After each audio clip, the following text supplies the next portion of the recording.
Olá, amigos, amigas. Que bom que a gente possa estar de volta com o nosso estudo do Livro dos Espíritos. Quero pedir desculpas aos amigos que nos acompanham nesse trabalho de estudar o Livro dos Espíritos, porque tivemos uns problemas técnicos. Chegamos a gravar o programa que nós vamos colocando hoje, mas infelizmente houve uma dificuldade e não conseguimos colocar no canal. Mas o importante é que acho que está resolvido, pedindo desculpas, e vamos voltar ao nosso estudo habitual. Vocês devem estar lembrados que o estudo anterior tratou sobre as diferentes ordens dos espíritos, a escala espírita. Hoje nós vamos ver a progressão dos espíritos, tá? Que é um assunto muito importante porque nos ajuda a compreender a nossa própria trajetória. Veja só, a pergunta 114 do Livro dos Espíritos é: os espíritos são bons ou maus por natureza, ou são eles mesmos que se melhoram? São os próprios espíritos que se melhoram. O ponto focal do nosso estudo de hoje é a demonstração de uma coisa, de um tesouro que Deus nos deu e que nos respeita profundamente, que é a liberdade, o livre-arbítrio.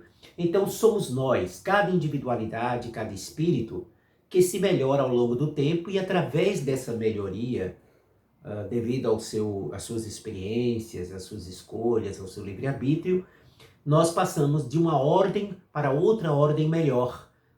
E a partir daí nós temos o direito, temos o mérito adquirido pelas próprias experiências. Na pergunta 115, Kardec a fez da seguinte maneira: entre os espíritos, alguns foram criados bons e outros maus? Absolutamente não. Deus criou todos os seres simples e ignorantes. Porque se ele criasse uns bons, primeiro, esse bom não teria mérito nenhum porque já tinha sido criado bom. E se ele criasse outros maus, Deus teria maldade no seu coração, Deus teria maldade na sua essência, porque teria criado o mal. E aí como poderiam ser responsabilizados os maus se ele tivesse sido criado mal por Deus? Então todos os espíritos foram criados nas mesmas condições, simples e ignorantes.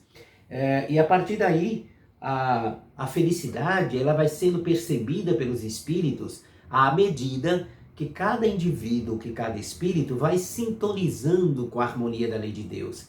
Então, quando nós atingimos determinado processo de evolução, percebemos o quanto estamos mais felizes. E começamos a antever que se passarmos para a etapa superior, mais felicidade e mais luz iremos alcançar. A questão 115A. De acordo com isto, os espíritos se assemelhariam na sua origem a crianças ignorantes e sem experiência, só adquirindo pouco a pouco os conhecimentos que lhe faltam ou percorrem as diferentes fases da vida? Resposta dos espíritos: esta comparação é justa. Por exemplo, uma criança rebelde ela vai ter mais dificuldades de aprendizado do que uma criança dócil. E isto para tratar filosoficamente das questões referentes a Deus ter criado as almas simples e ignorantes. Mas nós vamos ver que, de acordo com o livre-arbítrio de cada um, de acordo com as escolhas que cada espírito chegam a fazer, eles serão mais dóceis a esta lei ou serão mais rebeldes, entrarão em distonia com o equilíbrio das leis morais. É a partir daí, então, que a trajetória de um ou de outro ficará mais ou menos longa, de acordo com a necessidade de recuperação espiritual de cada ser. Há espíritos que permanecerão para sempre nas ordens inferiores? Resposta: não. Todos os espíritos se tornarão perfeitos. Nenhum espírito ficará para sempre na condição inferior. Porque a lei do progresso, a lei de evolução é inexorável. Nada pode deter a lei do progresso. Tudo progride no universo, do átomo ao arcanjo, que por sua vez já foi átomo. Então todos os seres, assim como os mundos, progridem. Nenhum espírito ficará para sempre na condição inferior. Diz aqui os espíritos na resposta o seguinte: os espíritos mudam de ordem, mas isso demora. Porque, como já dissemos de outra vez, um pai justo e misericordioso não pode banir eternamente seus filhos. Pretenderias que Deus, tão grande, tão bom, tão justo, fosse pior do que vós mesmos? Se nós damos oportunidades aos nossos filhos e instrumentos para que ele progridam, como Deus não o faria com os mais ignorantes, com os mais infelizes, com os mais rebeldes. Então, todos os espíritos progridem, nenhum fica eternamente no mal, ou na ignorância, ou na ordem inferior. Pergunta de Kardec, 117. Depende dos espíritos apressarem o seu progresso rumo à perfeição? Certamente. Depende do livre-arbítrio, da liberdade. Se eu me esforço para me tornar uma pessoa melhor, se eu me determino e quero me corrigir, se eu procuro ampliar o meu coração para a solidariedade, para a fraternidade, é óbvio que eu irei progredir mais rápido que aquele outro irmão que porventura se acomode nas paixões selvagens, nos sentimentos negativos, nas atitudes infelizes, na rebeldia.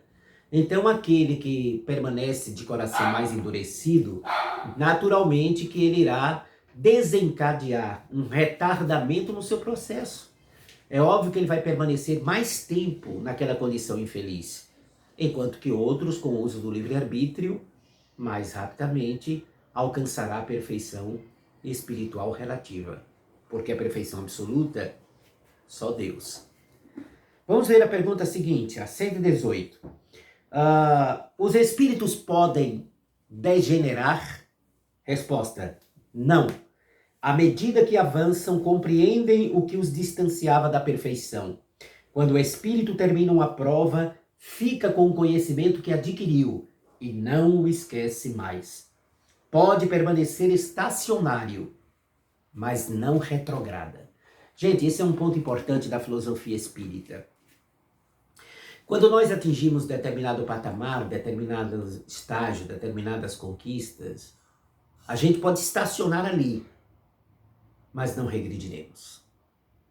Às vezes as pessoas dizem assim, mas a gente vê pessoas que eram aparentemente tão calmas e de repente em um determinado momento da vida tem um rompante de violência ou desencadeia uma série de comportamentos desequilibrados. Não seria isso o fato de ele ter regredido? Não. Ele já possuía aquela tendência. Aquilo já existia dentro dele.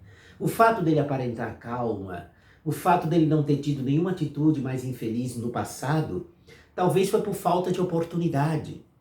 Talvez porque ele conseguiu se conter, mas não se corrigiu nem se educou. Então ele não regrediu, ele era aquilo ali. O espírito não regride. Uma vez fizeram uma pergunta no evento assim, uma pessoa tinha certa condição socioeconômica equilibrada numa vida anterior, na outra renasceu em condições infelizes e difíceis. Isso não seria uma regressão? Não. Ele apenas foi viver experiências que são importantes para o espírito. O fato dele regredir socialmente não é uma regressão moral. Não é uma regressão interior. Estamos falando do espírito regredir dentro dele, nas suas condições psíquico-morais, e não na condição socioeconômica do seu entorno, já que o espírito precisa passar por várias experiências para alcançar o patamar de sabedoria. Então a alma não regride, ela pode estacionar, ela pode parar, mas ela não regride.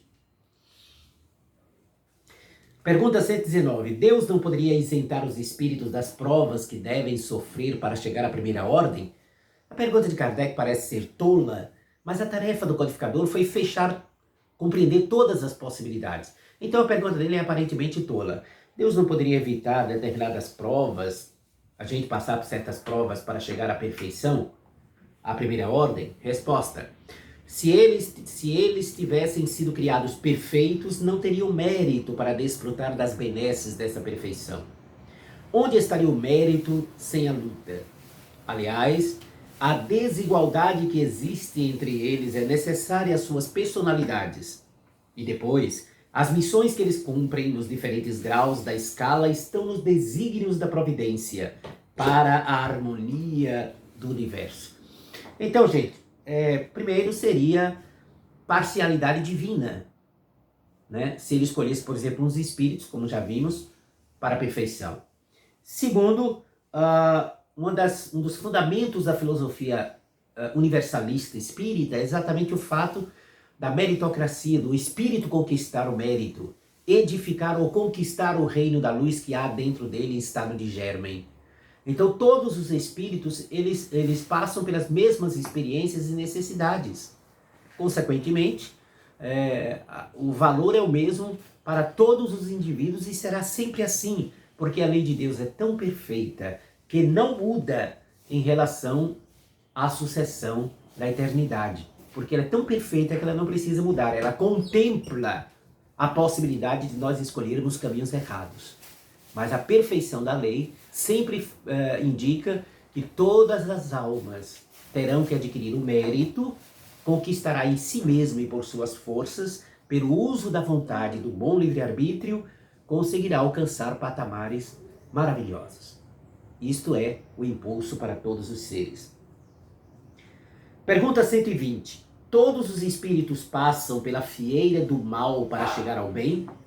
Todos os espíritos passam pela fieira do mal para chegar ao bem? Resposta: pelo mal, não. Mas pela da ignorância. Ou seja, nem todos os espíritos caem naquilo que nós definimos como mal. O que é que nós definimos como mal? Tudo aquilo que está em desarmonia com a lei de Deus e, sobretudo, que faz com que a gente, ao invés de optar pelo bem ou pelo amor, a gente faça uma opção pelo mal, pela mágoa, pelo ressentimento, por ferir o outro. Isto é o mal que nós definimos. Então, nem todos os espíritos, no seu início, necessariamente passa pelo mal, pela fieira do mal. Passa pela ignorância. Passa pelo desconhecimento. Mas a escolha de fazer o mal, há sim aqueles que o fazem essa escolha. Mas nem todos a fazem. Olha só, tem mais coisas a respeito disso aí. Pergunta 121. Por que é que alguns espíritos seguiram o caminho do bem e outros o caminho do mal? Perguntou Allan Kardec. Resposta: não têm eles o livre-arbítrio? Novamente o livre-arbítrio. Deus não criou espíritos maus. Deus não criou espíritos maus. Criou os simples ignorantes, isto é, com igual aptidão para o bem, ou com poder de escolha para o mal. Os que são maus assim se tornaram por sua vontade. Então, não há criação divina no mal. Até porque mal é uma definição que a gente faz pelas escolhas rebeldes perante o equilíbrio da lei que nós fazemos com a nossa liberdade. Como podem os espíritos em sua origem, quando ainda não têm consciência de si mesmo, ter a liberdade de escolher entre o bem e o mal? Há neles um princípio, uma tendência qualquer que os leve para um caminho ou para o outro? Ou seja, a pergunta de Kardec é, se você não desenvolveu ainda a maturidade e tal, o que é que leva um espírito a escolher o mal ou a escolher o bem? Resposta: o livre-arbítrio se desenvolve à medida que o espírito adquire a consciência de si mesmo. Já não haveria liberdade se a escolha fosse determinada por uma causa independente da vontade dos espíritos, ou do espírito. A causa não está nele, mas fora dele, nas influências que cede em virtude de sua livre vontade. Esta é a grande figura da queda do homem e do pecado original. Uns cederam à tentação, outros resistiram. Ou seja, o livre-arbítrio ele é estabelecido a partir da fase da razão. Quando o indivíduo atinge a sua capacidade de discernir, quando o ser atingiu a fase de entender e fazer escolhas, a partir daí ele tem o usufruto do livre-arbítrio e passa a ser responsabilizado também perante a lei soberana da vida. Então, o que nós chamamos mal, definem os espíritos aqui, é que uns cedem à tentação de determinadas experiências que só estimula o desencadear de paixões, de negatividade. Outros resistem a esse tipo de situação e fazem a melhor opção. Vamos lembrar que a gente tem sempre como padrão de referência o nosso planeta. Porém, existem infinitos mundos no universo. E nós estamos longe de entender, por exemplo, a quantidade de espíritos que fazem sempre a melhor opção desde que adquiriram a razão. Porque a gente tem uma impressão, e por isso Kardec fez aquela pergunta sobre se todos os espíritos passam pela fieira do mal, nós temos a impressão que todos os espíritos, todos os indivíduos têm que passar geralmente pelas mesmas experiências. E não é assim que o processo se dá, porque existem culturas, ambientes, circunstâncias no entorno. Mas a gente vai ver aqui, por exemplo, que tipo de de influência externa pode alcançar um espírito e estimulá-lo à queda se ele não aprender a resistir. Olha lá. Pergunta de Kardec, 122A. De onde vêm as influências que se exercem sobre o espírito? Resposta: dos espíritos imperfeitos que procuram apoderar-se dele, dominá-lo e que se sentem felizes por o fazerem sucumbir. Foi o que se quis simbolizar com a figura de Satanás. Então, principalmente se toca muito no nosso planeta Terra, porque é uma coisa muito vigorosa na nossa cultura espiritual. Os espíritos imperfeitos, aqueles que se desequilibraram perante a harmonia da lei de Deus, eles exercem, tentam envolver outras criaturas, outros indivíduos, para os trazer a sua forma de vibrar. Porque uma das características dos que caíram no mal, dos que tombaram nas sombras, é a necessidade que eles têm de trazer mais gente para a sombra. Porque é uma maneira até mesmo deles tentarem se justificar. Né? Então a infelicidade deles faz com que eles procurem que mais pessoas sejam infelizes. Aí eles exercem a influência. Mas cabe ao cada indivíduo resistir a essa tendência. Um espírito mau por si só, ele não pode dizer, eu vou conseguir fazer isso com a pessoa. Não, existem leis que regem isso, inclusive a lei de sintonia, lei de afinidade. Ele vai estimular no indivíduo tendências infelizes, que se a criatura tiver essa tendência ou ceder, aí ele se torna prisioneiro do problema. Vamos ver mais. A figura de Satanás, eu achei isso interessante, tá? É um símbolo dessa influência do mundo invisível, obsessões, perseguições espirituais, sobre as pessoas que estão na matéria. Pergunta 122b. Tal influência espiritual obsessiva só se exerce sobre o espírito em sua origem? Resposta: ela o segue na vida do espírito, até que haja conseguido tanto império sobre si mesmo que os maus espíritos desistem de obsidiá-lo. Então, gente, a má influência espiritual, ela pode acompanhar o desenvolvimento da alma, sobretudo em um mundo como o nosso, da Terra, que tem essas características. Agora, todo indivíduo pode resistir às más tendências. Sobretudo, a melhor forma da gente se blindar contra as más influências espirituais é exatamente a nossa melhoria moral. Quanto mais eu busco, faço a opção pela lei soberana da vida, pela lei de Deus, que está esculpida na nossa consciência, ou que nós encontramos nos livros sagrados de ordem espiritual religiosa da humanidade, então mais resistiremos a essa má influência e afastaremos esses espíritos de agirem contra nós, porque não haverá compatibilidade, não haverá afinidade entre o que eles querem e a nossa vontade de ser bom. Vamos adiante, 123. Por que Deus permitiu que os espíritos pudessem seguir o caminho do mal? Aí os espíritos dão um puxavante de orelha em Allan Kardec. Olha só, Kardec cobrando de Deus isto. Por que é que Deus permitiu que os espíritos pudessem seguir o caminho do mal? Esquecido ele que já estava respondido lá atrás. Livre-arbítrio. Faz parte da lei divina o tesouro da liberdade de escolha para a conquista do mérito ou para a responsabilização do demérito. Olha que os espíritos responderam a Kardec quando ele cobrou. Por que é que Deus permite espíritos seguirem o caminho do mal? Resposta: como ousais pedir a Deus contas dos seus atos? Pensais o poder penetrar os seus desígnios?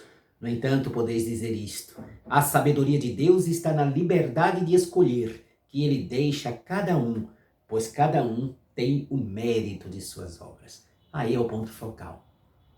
O respeito. Depois que a gente evolui e alcança determinado patamar, a gente torna-se mais grato, porque Deus nos deu a liberdade e, consequentemente, a nossa consciência leve e feliz nos diz: eu conquistei a iluminação pelo esforço pessoal. Claro, com a ajuda do mundo maior, mas com a nossa determinação, já que os espíritos bons não podem interferir nas nossas decisões pessoais. Eles podem nos inspirar. Então o mérito é todo daquele que se ilumina. O mérito é todo daquele que progrediu. Pergunta 124. Uma vez que há espíritos que desde o princípio seguem o caminho do bem absoluto e outros o do mal absoluto, Haverá talvez gradações entre esses dois extremos? A pergunta é interessante porque mostra um detalhe importante. Há espírito que desde o começo faz a opção pelo bem absoluto. Há espírito que desde o começo faz a opção pelo mal, pelo que nós definimos como mal. Entre o mal absoluto e o bem absoluto tem uma gradação enorme, que é a grande maioria das almas. É só a gente ver a gente mesmo. Nós temos tendências boas e ainda temos tendências infelizes. Nós mesmos temos momentos de rasgo, de generosidade e compaixão, mas temos aqueles momentos que a gente pode ser mal. Há pessoas que são capazes de doar a própria camisa para beneficiar alguém, mas é também capaz de agredir quem ama, de bater numa pessoa que ama, mostrando que há tendências ainda a serem superadas. Então, entre o bem total e o mal absoluto, há uma gradação quase infinita, ou seja, enorme, né, de muita gente que não faz opção pelo mal absoluto, mas também não faz opção pelo bem absoluto.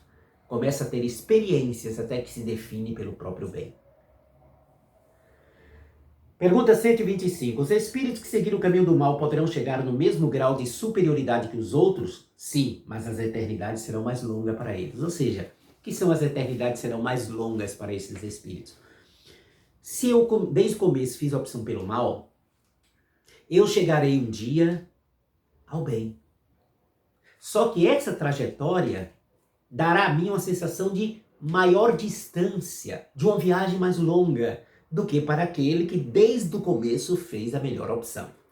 Quem faz a melhor escolha desde o começo, chega mais rápido no porto luminoso. Se eu faço a opção pelo mal durante muitos milênios, é óbvio que vou chegar ao porto de luz, mas a minha trajetória será muito mais longa. É este o sentido. Os espíritos que chegaram a um grau supremo de perfeição depois de terem passado pelo mal, aos olhos de Deus têm menos mérito que os outros? Ou seja, eu fiz a escolha negativa durante muitos milênios, mas depois que eu chegar ao estado superior, terei menos mérito perante Deus? Resposta, não. Deus nos ama e nos vê igualmente. O importante para ele é o progresso da alma. Se aquele espírito chegou mais rápido e eu cheguei depois, sou amado do mesmo jeito, mesmo quando eu estava na fase do mal. Eu era amado por Deus. E depois que eu atingir a plenitude, o amor continua o mesmo. Lembra aquela passagem do Evangelho que o salário do trabalhador que vem por último é igual ao salário do que chegou primeiro? O salário é luz, ambos estarão luminosos. O que chegou primeiro e o que chegou depois.